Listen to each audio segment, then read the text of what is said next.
Tonight's story begins with an email from someone claiming they were being stalked. The message said her name was Olivia. She said she lived alone. She said all of her roommates had recently gone missing. And worst of all, she said that every night, when she looked out into the woods behind her house, she saw an old woman standing there, watching. The woman would ask to be let inside, and she wouldn't leave. Attached to the email was a short video clip. In it, you could barely make out a thin figure standing between the trees, pale, motionless, waiting. So we decided to drive out there that same night. The house was deep in the woods. No neighbors, no streetlights, just darkness. As we pulled up, something immediately felt off. And then we saw her. A girl standing outside near the trees. She looked confused, disoriented, almost injured. Before we could call out to her, something pulled her back into the woods, hard. We froze, but before we could process what we saw, we had to focus.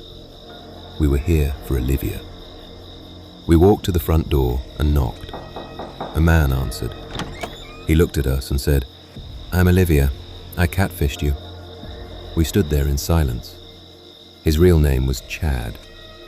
He admitted he lied because he thought we wouldn't show up if he said he was a guy, but then he insisted something was wrong. He claimed an old woman had been stalking him, coming to his house at night, trying to get inside. He described her as messed up, like she'd been in some kind of accident. We didn't trust him. He lied to get us there. He kept making jokes, acting like everything was funny, but something about the situation didn't feel fake. So we agreed to stay the night and set up cameras around the house. If someone was really trying to break in, we would catch it. Later that night, while setting up equipment, I couldn't shake what I saw earlier. The girl in the woods. So I went back to the window, and she was there again. Closer this time. I whispered, asking if she needed help. She looked at me and said, "It took my daughter. Help me." Please help me." Before I could react, she disappeared into the darkness again. When I told my friend what happened, he brushed it off. He was exhausted from dealing with Chad's behavior all night. But I knew what I saw, and I knew something wasn't right. Eventually, we decided to get some sleep and review the footage in the morning. That was a mistake. Around the middle of the night, I felt something touch my foot.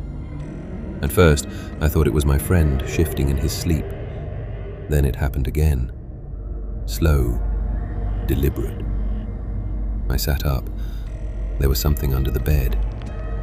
Before I could even process what I was seeing, a massive arm shot out from the darkness and grabbed him. He screamed. We both scrambled off the bed as a towering figure crawled out from underneath it. It wasn't the old woman.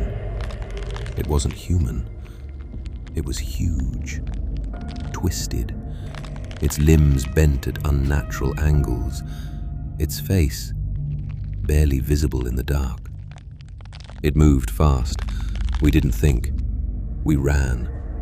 Out the bedroom, down the hall, through the front door. As we sprinted toward the car, I looked back once, and I swear I saw it standing in the doorway, watching us leave. We didn't stop running until we were far from that house. Sitting in the car, trying to catch our breath, one question kept repeating in my head. What happened to the girl in the woods? And what happened to Chad? Because whatever that thing was, it didn't come from inside the house. It came from the woods.